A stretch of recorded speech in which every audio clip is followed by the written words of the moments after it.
예수님의 이름으로 감사하며 기도하옵나이다. 아멘. 할렐루야. 누구나 이 세상에 태어나면 언젠가는 이 세상을 떠납니다. 개인의 인생의 시작이 있다면 인생의 마침이 있다는 것이죠. 또 사람은 아침에 일어나면 밤이 되면 잠실에 들어갑니다. 하루 일과의 시작이 있다면 하루 일과의 마침이 있다는 것입니다. 학생이 입학을 하면 졸업을 합니다.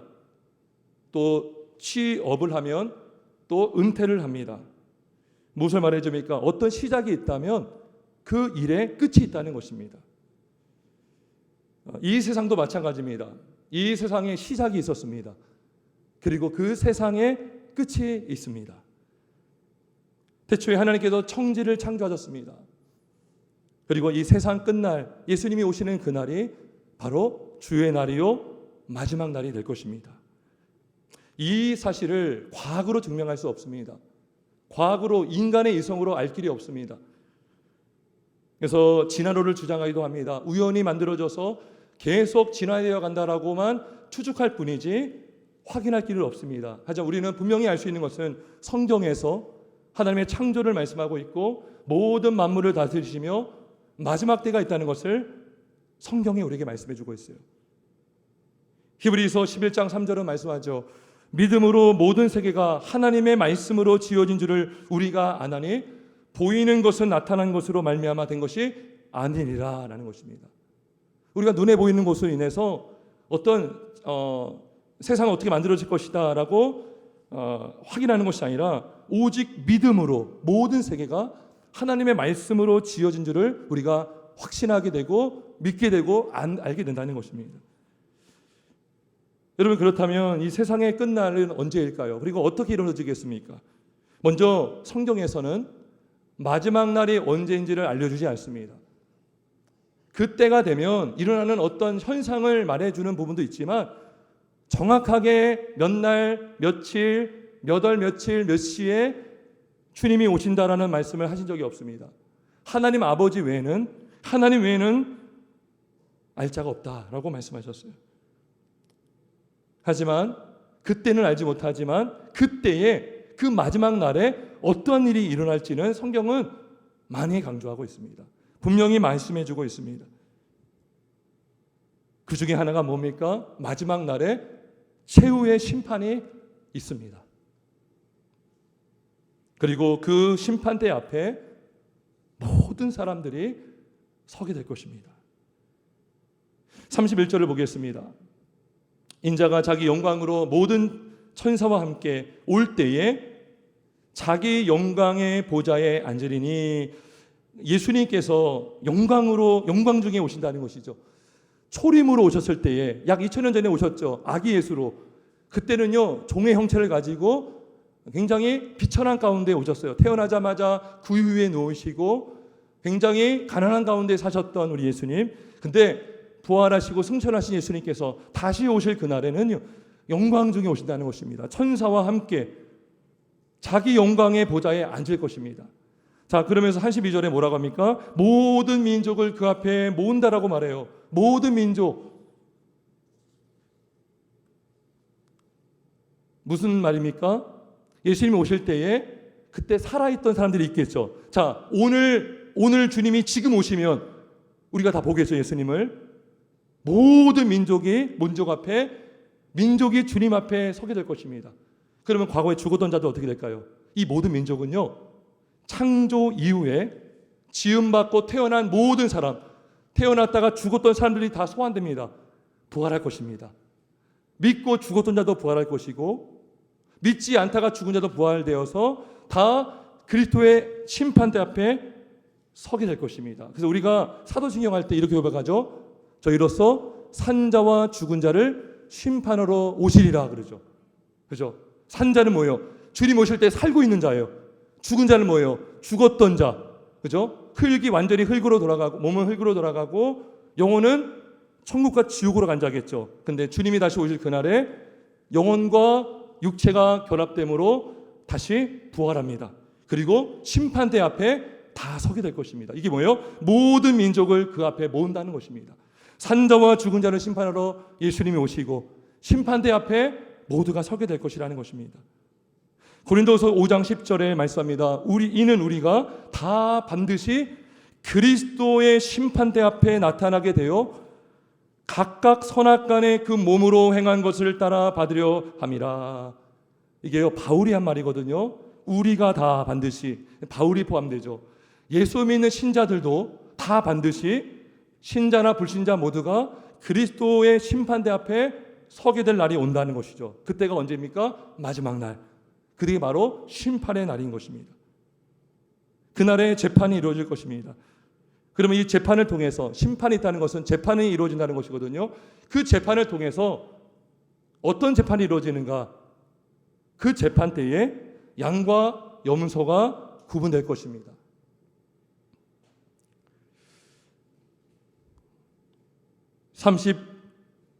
32절 다시 보겠습니다. 모든 민족을 그 앞에 모으고 각각 구분하기를 목자가 양과 염소를 구분한 것 같이 하여 양은 그 오른손에 염소는 왼편에 두리라라는 것입니다. 양은 뭘 말합니까? 하나님의 백성을 말하죠. 구원받은 백성을 말해요. 양이에요, 양. 염소는 뭐예요? 구원받지 못한 사람들을 말합니다. 불신자를 말합니다. 여러분, 이 땅에 살면서 구분이 잘 안 됐던 사람들이 있잖아요. 마지막 날에요, 완전하게 구분이 될 것입니다. 그날에 종교인 행사하면서 신자처럼 행세했던 사람들, 외식했던 자들이 다 거짓된 신자였음이 밝혀질 것입니다. 그리고 참된 신자는 진짜 신자임을 공적으로 의롭다 여김을 받고 신자임이 밝혀질 것입니다. 그래서 양은 오른편에 있게 되고 염소는 왼편에 있게 되어서 완전히 분리가 될 것입니다. 여러분, 그러면 양과 염소는 각각 어떻게 될까요? 그것도 오늘 성경에 말씀하고 있어요. 양은 하나님 아버지로부터 복받은 자들이다라는 체감을 받을 거예요.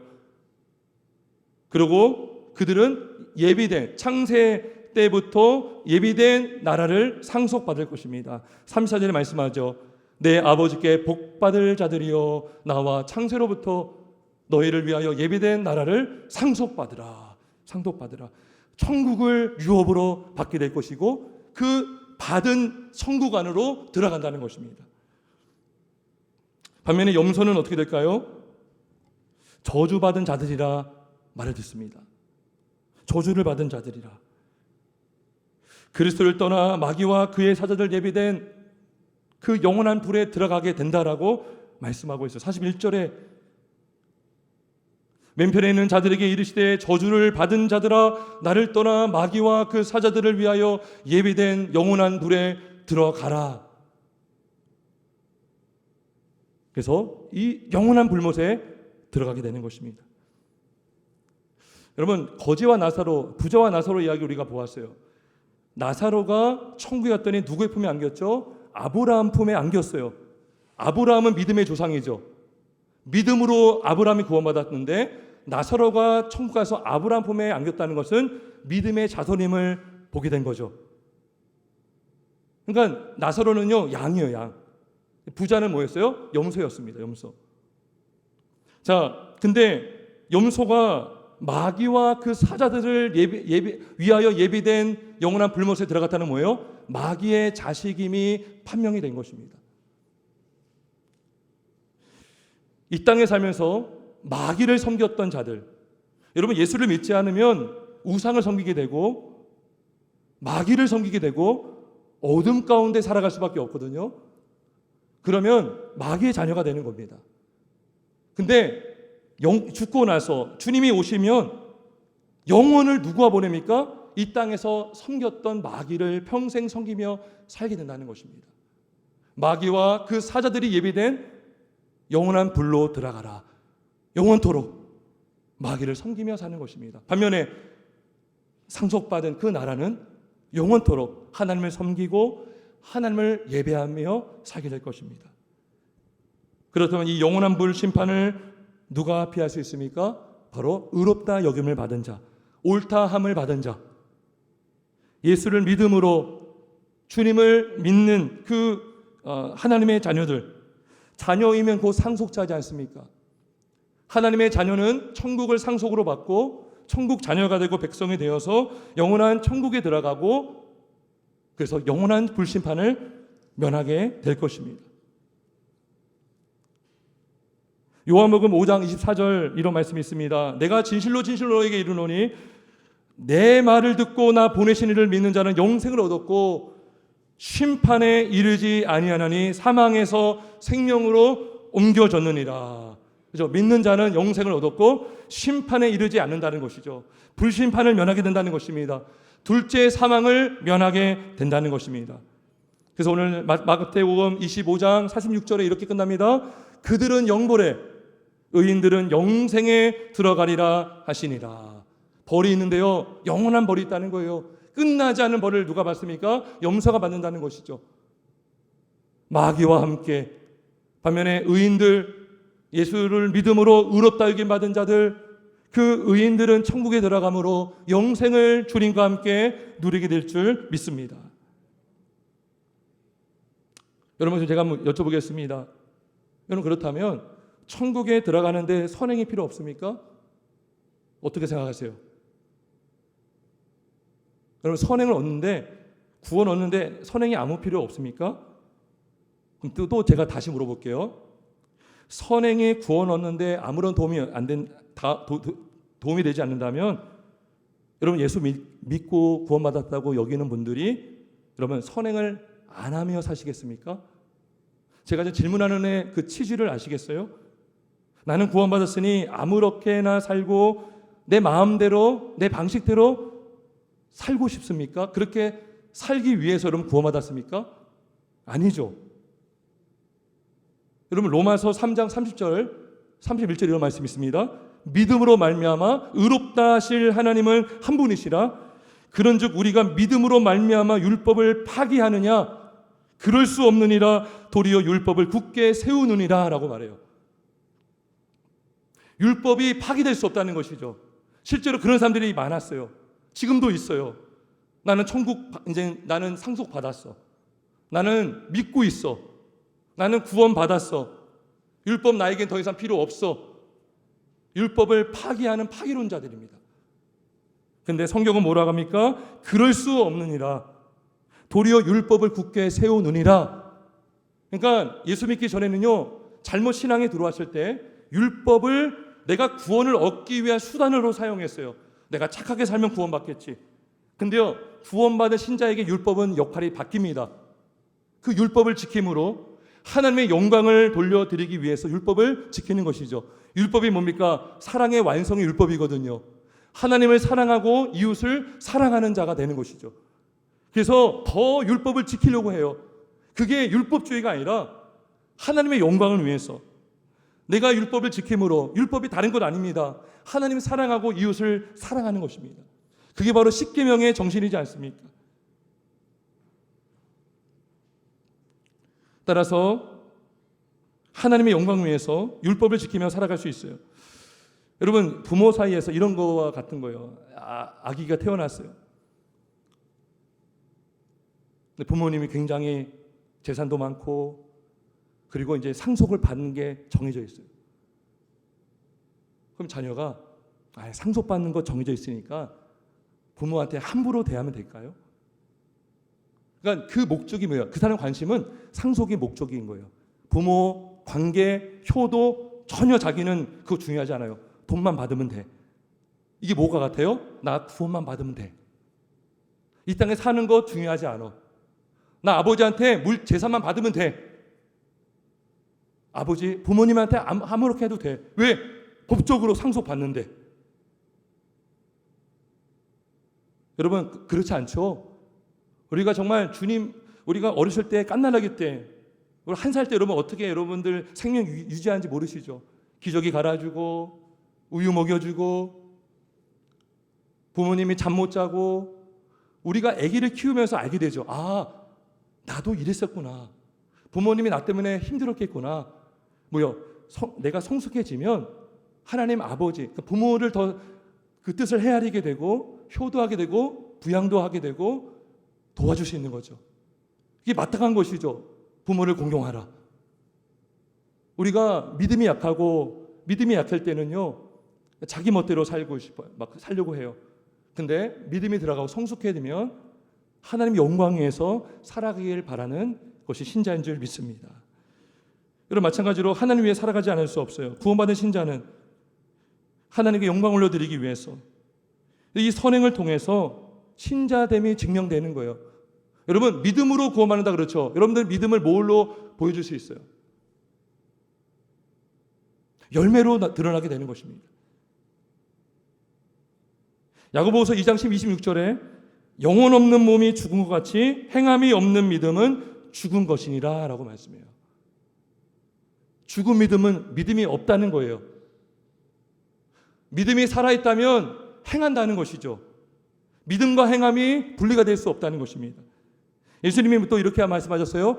그들의 열매로 그들을 알리라. 그들의 선한 열매로 그들이 하나님의 백성임을 알리라라는 것이죠. 여러분, 우리가 교인이라고 하면서 어떤 선행이 없고 사랑이 없고 국률함이 없다면 여러분, 우리의 믿음은 점검되어야 합니다. 자, 오늘 본문이 이거를 증명해 주고 있습니다. 양과 염소가 마지막 날에 어떻게 될지만 오늘 기록된 것이 아니라 그들이 마지막 날이 오기 전에 이 땅에서 어떻게 살았는지를 말씀해 주고 있어요. 자, 먼저 양으로 판명된 자들에게 예수님께서 그들이 이 생에서 어떻게 살다 왔는지를 보여주고 있습니다. 35절 6절에 이렇게 말씀하죠. 내가 줄일 때에 너희가 먹을 것을 주었고 목마를 때에 마시게 하였고 나그네 되었을 때에 영접하였고 헐벗었을 때에 옷을 입혔고 병들었을 때에 돌보았고 갇혔을 때에 와서 보았느니라 라고 했더니 의인들이요 놀래요. 아니, 우리 그런 적 없습니다. 주여, 우리가 어느 때에 주께서 줄이신 것을 보고 음식을 대접한 적이 있습니까? 목마르신 것을 보고 우리가 어떻게 마시게 했습니까? 어느 때에 나그네 되신 것을 보고 영접하였고 또 헐벗으신 것을 보고 옷을 입혔습니까? 어느 때에 병드신 것이나 옥에 갇힌 것을 보고 가서 배웠나이까? 라고 묻자 예수님께서 뭐라고 했습니까? 40절에 내가 진실로 너에게 이르노니 너희가 여기 내 형제 중에 지극히 작은 자 하나에게 한 것이 곧 내게 한 것이니라 말씀합니다. 여기서 우리가 정말 눈여겨볼 표현이 있거든요. 내 형제 중에 지극히 작은 자라고 합니다. 내 형제. 예수님이 내 형제라고 했어요. 예수님은 줄인 자, 목마른 자, 나그네 된 자, 헐벗고 병든 자, 옥에 갇힌 자를 내 형제라고 하시면서 이 형제 중에서도 지극히 작은 자가 뭐예요? 정말 힘들고 어려운 지체들을 말하는 것이겠죠. 이들에게 한 것이 곧 내게 한 것이다. 이 형제들이 누굽니까? 바로 피로 값주고 산 교회의 지체들인 것입니다. 교회는 주님의 몸이죠. 주님의 몸에 지체들이 다 붙어 있는 거예요. 머리가 예수님 되시고 손과 발, 발톱 모든 요소들이요 우리 형제 자매들로 구성이 되어 있습니다. 예수님은 우리를 구원하시기 위해서 주님의 몸된 교회로 부르시기 위해서 이 땅에 오셨고 십자가에 달려 죽으셨어요. 그리고 그 피를 믿는 자마다 예수님을 주로 영접하고 그리고 몸된 주님의 몸에 연합되게 하십니다. 여러분, 그래서 구원받은 신자는 교회로 하나님이 부르십니다. 교회로 부르셔요. 주님의 몸으로 부르시죠. 그래서 어떻게 합니까? 직분자를 세우십니다. 목사와 장로를 세우시고 집사와 장로들 권사를 세우셔서 성도들을 돌보게 하십니다. 왜요? 약한 자를 돌봐주라고. 그러면 직분자들이 또 다른 성도가 성도를 섬기는 게 누구를 섬기는 것입니까? 예수님을 섬기는 것과 다르지 않다는 것입니다. 왜요? 각 개인이 성도는 예수님의 몸을 구성하고 있잖아요.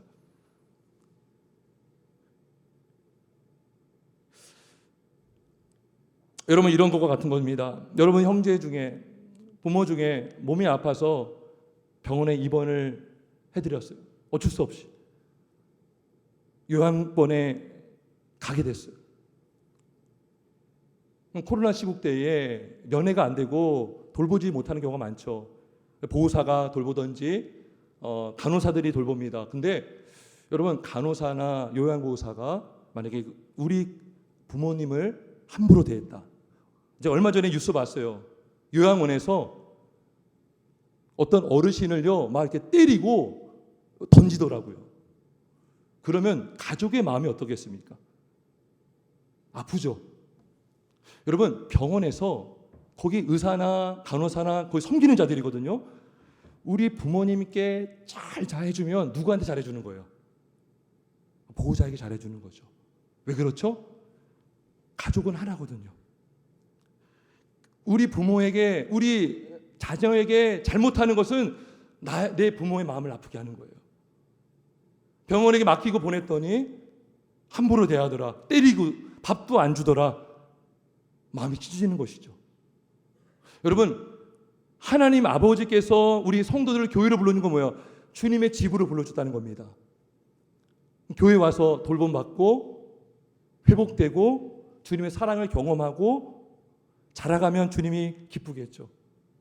근데 교회 왔는데 돌봄도 없고 무관심하고 오히려 남을 해코지하고 이간질하고 다툰 일이 있다면 하나님 아버지의 마음은 굉장히 아플 것입니다. 여러분, 그래서 예수님께서 이들에게 한 것이 곧 나에게 한 것이고 하지 않은 것이 나에게 하지 않은 것이다라고 말씀하신 것입니다. 여러분, 물론 이들은, 의인들은 자신의 선행으로 구원받은 것이 아닙니다. 선행을 했다고 해서 그들이 그 선행의 공로 때문에 구원받은 것이 아니라 그들이 선행을 한 것은 그들이 하나님을 믿었기 때문인 것입니다. 믿었기 때문에 선행을 하였던 것이고 그 선행을 통해서 하나님이 영광을 받으신 것입니다. 그들의 선행을 통해서 그들이 정말 참된 신자임을 보여준 것이죠. 살아있다는 그 살아있는 믿음이라는 것을 보여준 것입니다. 여러분, 그래서 의인들은요 자신들이 섬겼던 게 마땅했던 거예요. 전혀 이상한 것이 아니었어요. 그래서 예수님께서 야 너희가 나를 영접했다라고 했을 때 아니 저희 그런 적 없습니다. 이게 무슨 말입니까? 겸손한 것이죠. 평소에 그들이 그렇게 살았는데 예수님이 너희가 했다라고 하니까 이상한 거예요. 늘 해왔던 일을 예수님이 알려준 것이기 때문인 것입니다. 반면에 여러분, 왼편에 있던 자들은 어떻게 살았습니까? 42절 43절 보겠습니다. 내가 줄일 때에 너희가 먹을 것을 주지 아니하였고 목마를 때에 마시게 하지 아니하였고 나그네 되었을 때에 영접하지 아니하였고 헐벗었을 때에 옷 입히지 아니하였고 병들었을 때와 옥에 갇혔을 때에 돌보지 아니하였느니라. 그때 왼편에 있던 자들이 좀 뻔뻔스럽게 이렇게 말합니다. 44절 주여 우리가 어느 때에 주께서 줄이신 것이나 목마르신 것이나 나그네 된 것이나 헐벗은 것이나 병든 것이나 옥에 갇힌 것을 보고 공양하지 아니하더니까 라고 하자 45절에 비슷한 말씀이죠. 완전 다른 말씀하십니다. 내가 너희에게 이르노니 이 지극히 작은 자 하나에게 하지 아니한 것이 곧 내게 하지 아니한 것이니라. 그리고 46절에 말씀합니다. 마칩니다.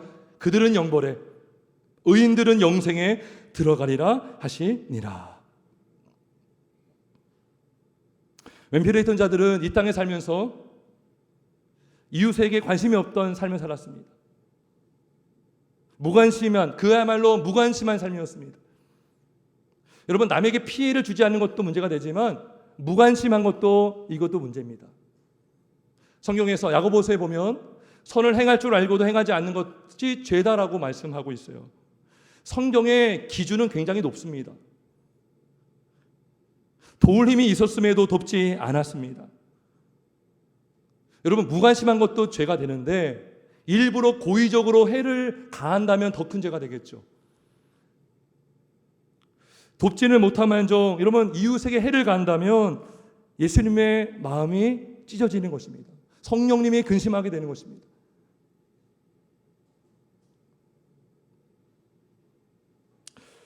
실제로 교회와 성도들을 핍박했던 바울의 이름이 예전에 사울이었거든요. 그가요 어떤 일에 열심을 내었냐? 그리스도인들을 잡아서 감옥에 넣으려는 일에 혈안이 되어 있었고 그 인생을 바치기로 작정한 만큼 열심을 내었던 자였습니다. 교회를 무너뜨리고 기독교를 박해하는 일에 앞장섰던 바울이었습니다. 그런데요, 그가 다메섹으로 가는 길에 예수를 만났어요. 예수님이 말씀하셨습니다. 사울아 사울아 내가 어찌 나를 박해하느냐. 여러분, 사도 바울은 그리스도인들을 박해했거든요. 그런데 예수님은 어찌하여 내가 나를 박해하느냐 그랬어요. 그러면서 누구십니까 했을 때 예수님께서 나는 내가 박해하는 예수라 그랬어요. 여러분, 교회를 박해하는 것은 하나님을 박해하는 것이고 예수님을 힘들게 하는 거예요. 박해하는 거예요.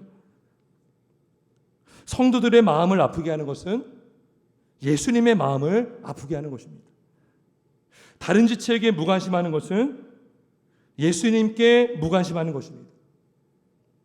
여러분, 왼편에 있던 염소들은 선행을 안 해서 구원 안 받은 게 아닙니다. 그들은 믿지 않았기 때문입니다. 믿지 않았기 때문에 선행을 하지 않았던 것입니다. 하나님을 사랑하지 않았고 이웃을 사랑하지 않는 것은 그가 믿음이 없었기 때문인 것입니다. 그래서 그는 결국 이 땅에서 자기 명예를 중시 여기고 물질을 중시 여기고 우상을 섬기며 살았는데 마지막 날에 그가 섬겼던, 이 땅에서 섬겼던 마귀를 불못에서 들어가서까지 섬기게 되는 처지가 된 것입니다. 반면에 우편에 있는 자들은 선행으로 구원받는 것이 아닙니다. 그들은 믿었기 때문에 선행을 했던 것입니다. 나를 구원하신 예수님의 사랑을 알았기에, 나 같은 죄인을 구원하시고 살려주신 예수님의 그 사랑을 받았기 때문에 그 주님을 사랑하고 그분의 명령을 따라 이웃을 사랑하며 살았던 것입니다. 그 선행을 통해서 하나님이 기뻐하셨고 그 일을 행하도록 그 영혼들을 구원하신 것입니다. 그리고 이들은 예비된 영원한 천국을 상속받았습니다.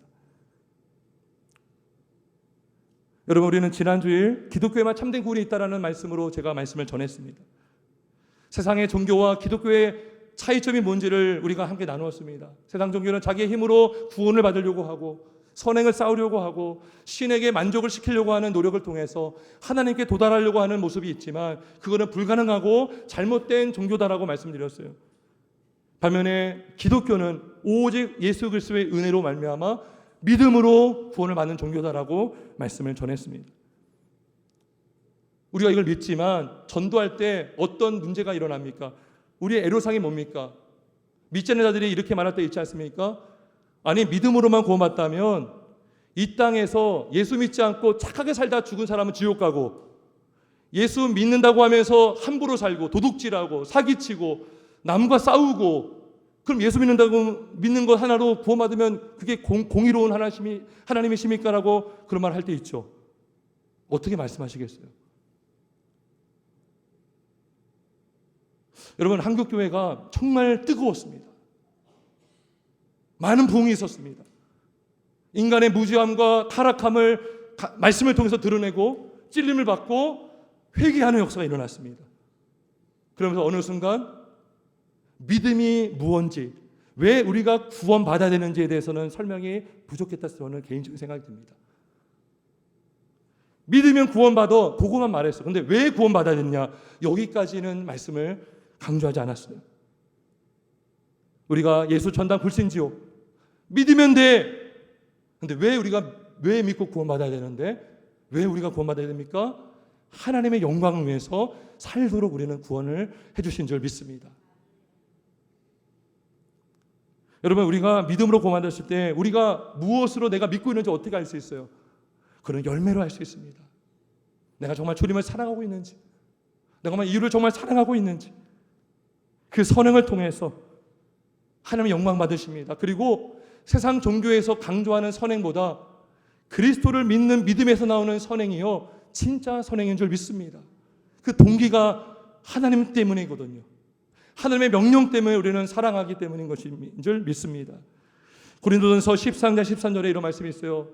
그런즉 믿음, 소망, 사랑, 이 세 가지는 항상 있을 것인데 그 중에 제일은 사랑이라 라고 말해요. 사랑이 없으면 우리가 찬송을 부를지라도 우리는 꾀가리와 같다, 방언할지라도 아무 소용이 없다. 개인의 믿음은 좋은데 사랑이 없다면, 그런데 왜 사랑이 없습니까? 믿지 않기 때문인 것입니다. 여러분, 믿음으로, 사랑으로 역사하는 믿음이라고 해요. 믿음에서 소망이 나옵니다. 내가 예수를 믿음으로 영생의 소망을 갖죠. 부활의 소망을 갖죠. 천국을 유업으로 받는 소망이 우리에게 주어집니다. 그 소망 때문에 믿음으로 이 땅에서 우리는 인내하고 환난도 이겨내며 살아갈 수 있는 힘을 받는 거예요. 그리고 믿음에서 또 사랑이 나오는 것입니다. 내가 믿음으로 주님과 연합되잖아요. 이 사랑의 신 예수님과 연합됨으로 그분의 생각이 나의 생각이 되고 그분의 마음이 내 마음이 되어서 주님이 하고자 하는 일에 우리도 역시 그 일에 동참하게 될 수 있는 것입니다. 근데 여러분, 사랑하려면 대상이 필요합니다. 대상. 여러분, 대상 없이 어떻게 사랑을 논할 수가 있겠습니까? 사랑해야 된다면 사랑해야 될 대상이 필요하죠. 그 대상은 바로 하나님이고 예수님이십니다. 그리고 이웃입니다. 우리가 참된 믿음을 가질 때 우리는 참으로 하나님을 사랑하고 이웃을 사랑할 수 있음을 믿습니다. 여러분, 최후의 심판이 있습니다. 마지막 날이 분명히 있습니다. 그날에 우리 모두는, 신자나 불신자 모두는 그리스도의 심판대 앞에 서게 될 것입니다. 그날에 양과 염소로 분명히 나눠질 것입니다. 왼편에 있는 자와 오른편에 있는 자가 나눠질 것입니다.